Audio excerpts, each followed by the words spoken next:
प्रकृति की जय हो। साथियों, आज हम इस वीडियो के माध्यम से हमसे जुड़े एक मित्र का प्रश्न आया हुआ है, जो हमारे स्वर विज्ञान फैमिली के मेंबर हैं और जितने भी लोग आज इस स्वर विज्ञान दलवीर सिंह यूट्यूब चैनल के माध्यम से जुड़े हुए हैं, वो हमारे फैमिली मेंबर ही हैं, स्वर विज्ञान फैमिली मेंबर। उनका प्रश्न है, उन्होंने लिखा है कि गुरुजी, जैसे कि हम देखते हैं कि सभी लोगों के जो स्वर, हमारे चंद्र स्वर और शूट स्वर, ये दोनों अलग अलग चलते हैं, शायद ही किसी के मैच होते हैं। तो इसका अर्थ क्या है कि ये अलग अलग चलते हैं? तो क्यों चलते हैं? दूसरी बात, क्या सभी के तत्व भी अलग अलग चलते हैं? ऐसा उनका प्रश्न है। तो चलिए मैं आज उनके प्रश्न को संक्षिप्त में समझाने का प्रयास करूंगा और शायद आप लोग भी ये जानना चाहते हैं कि अलग अलग क्यों चलते हैं, तो आपको भी समझने को मिलेगा। वीडियो को ध्यानपूर्वक और अंत तक ज़रूर देखें। और हाँ साथियों, मेरे बहुत से साथी हैं जो वीडियो का कुछ अंग ही देखते हैं और अपना प्रश्न छोड़ देते हैं। बिल्कुल ऐसा ना करें। वीडियो को ध्यानपूर्वक देखेंगे तो आपको उस वीडियो की पूरी बात समझ में आ जाएगी, क्योंकि जो मैं प्रश्न करता हूँ उसका हल भी उसी में देता हूँ। इससे क्या होता है कि आपको मुझसे पूछने की ज़रूरत नहीं पड़ेगी। फिर भी यदि आपको लगता है तो कमेंट करें, मैं आपको बताऊंगा वहाँ पर जितना मुझने सीखा है उतना। आप हमारे चैनल पर नए हैं, अभी तक आपने सब्सक्राइब नहीं किया तो सब्सक्राइब करके जरूर जुड़ जाएं। साथ ही बेल आइकन को भी दबाएं, जिससे आने वाले सभी वीडियो आपको सबसे पहले मिले। साथियों, हमारा जो शूर स्वर है और ये जो हमारा चंद्र स्वर है, इसी को हम पिंगला नाड़ी और एड़ा नाड़ी कहते हैं। यह दोनों अलग अलग चलते हैं। अलग अलग क्यों चलते हैं? जैसे हमारा विचार चला, हमारा जो क्रिया थी वो कर्म में बदल गई, तो कर्म कौन करेगा? अब हमारे कर्म का काम ये दोनों नाड़ियाँ काम करेंगी। जैसे मैंने सुबह मजदूरी करने जाना है और मजदूरी में क्या लगती है? मेहनत, बहुत ज़्यादा मेहनत लगती है। तो मेहनत को शक्ति देने वाला कौन है? हमारी पिंगला नाड़ी अर्थात शूर स्वर। जो शूर स्वर है वो मेहनत कार्य करने में हमें बहुत ज़्यादा शक्ति देता है, इसलिए वो कार्य करते समय हमारा शूर स्वर एक्टिव हो जाएगा और ये हमें बहुत शक्ति देगा। ये कर्म कौन करता है? हमारे स्वर। तो ये स्वरों का काम है कि मैंने एक क्रिया की कि मुझे सुबह मजदूरी करने जाना है, तो मजदूरी में ज़्यादा मेहनत लगेगी, तो यह क्रिया को हमारे स्वरों ने पढ़ ली। स्वरी साक्षात्कार भगवान प्रकृति का स्वरूप है, इसलिए इन्होंने पढ़ ली कि ये व्यक्ति सुबह में कहाँ जाने वाला है, तो इसको सुबह किसकी ज़रूरत है? मेरी ज़रूरत। तो हमारे शूर स्वर ने वहाँ पर मुझे मेहनत करने में बहुत बड़ी मदद की है। ऐसे मेहनत करने वाले, पहाड़ पर चढ़ना हो, हाथी घोड़े पर बैठना हो, यानी जैसा काम आप करना चाहते हैं उसमें आपको यदि शक्ति की ज़रूरत है, पावर की ज़रूरत है, तो फिर आपका ये शूर स्वर उस समय अपने आप आ जाएगा। ये क्यों आ जाएगा? क्योंकि प्रकृति ही हमारी गुरु है। तो गुरु हमें जानती है कि मेरा शिष्य क्या करने वाला है, इसलिए वो आ जाती है। इसलिए अलग अलग स्वर चलते हैं। मेरा विचार है ज्ञान देने का और ज्ञान लेने का, और आपका विचार है ज्ञान सुनने का, ज्ञान को खोजने का। तो ये दोनों अलग अलग होंगे। जैसे अगर मैं ज्ञान खोज रहा हूँ तो हमारा शूर स्वर होगा, यदि मैं ज्ञान को प्राप्त कर रहा हूँ तो यह मेरा चंद्र स्वर होगा। ऐसे ही प्रकृति जानती है कि इसको कौन सी ज़रूरत है, वो उसी रूप में अपना रूप धारण कर लेती है। इसलिए साथियों, हम सबके अलग अलग स्वर चलते हैं।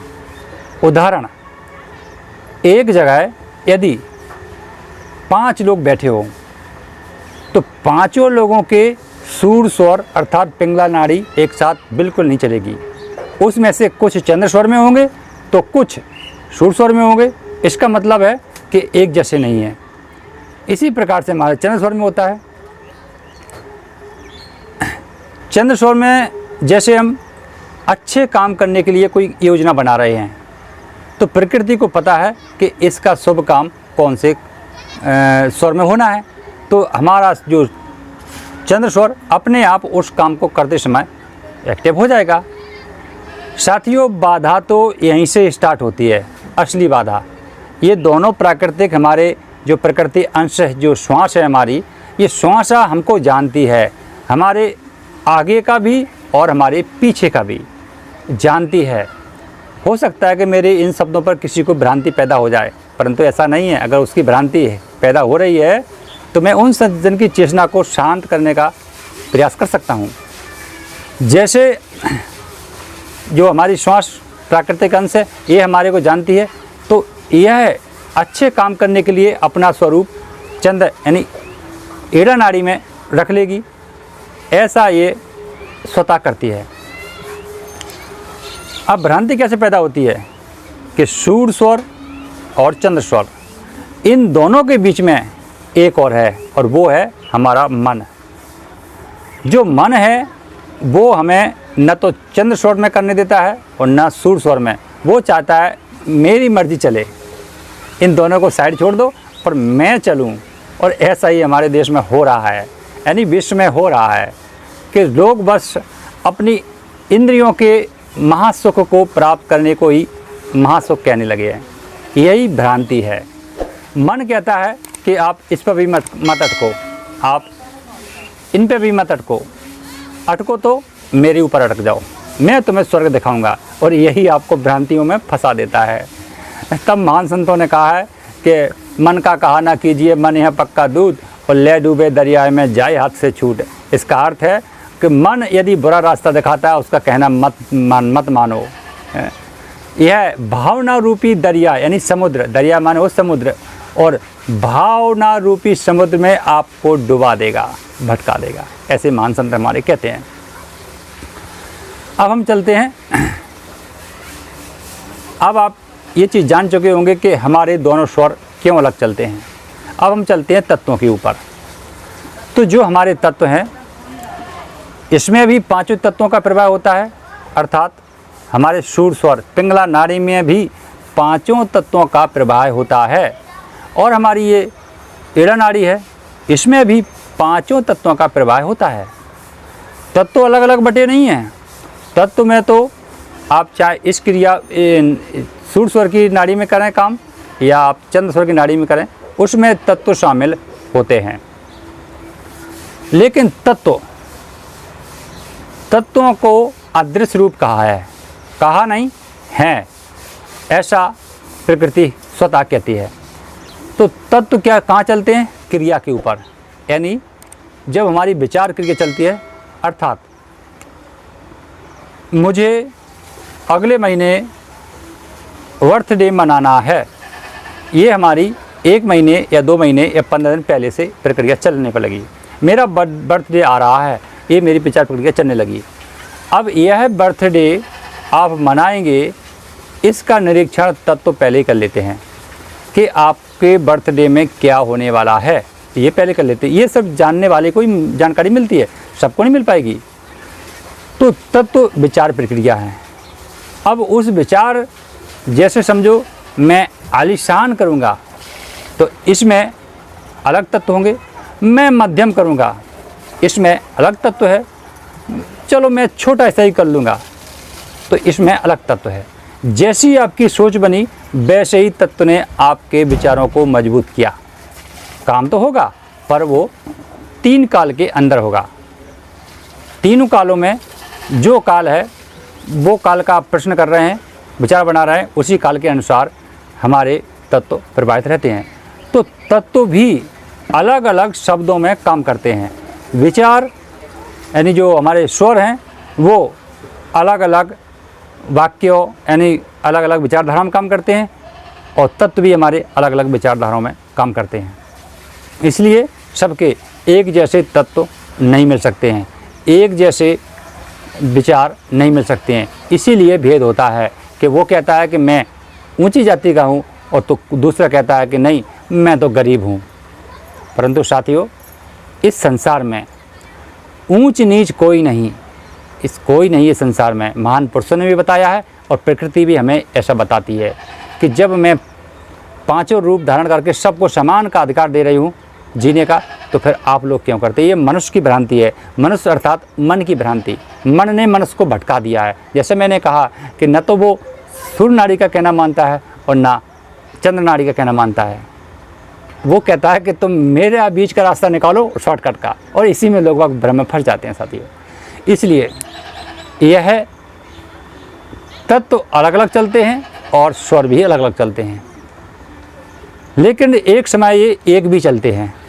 जैसे एक कबीर साहब का वाक्य है कि धर्मदास जी ने उनसे पूछा कि हे गुरु जी,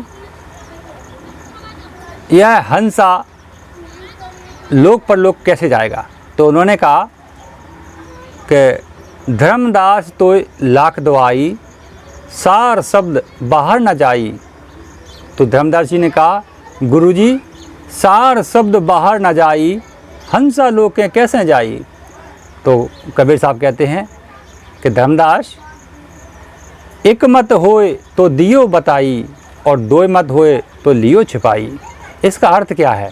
इसका अर्थ यही है कि यदि हमारे तत्व, यदि हमारे विचार एक मिलते हैं तो आप वहाँ दिल की बातें सुन लो और दिल की बातें कह दो। मैं दिल की कह रहा हूँ, इसके लिए मुझे क्षमा करना। मन की बातें कर लो और मन की बातें सुन लो, क्योंकि दिल बोलता नहीं है। ये मूर्ख कहते हैं कि हमारा दिल कहता है, नहीं, वो मूर्ख कहते हैं। उनकी मूर्ख में गिनती कर दो आज से, अगर आप इन बातों को आप सुन रहे हैं तो। इसलिए मुझे भी क्षमा करना, मैं आप सभी से माफ़ी मांगता हूँ इस शब्द के लिए।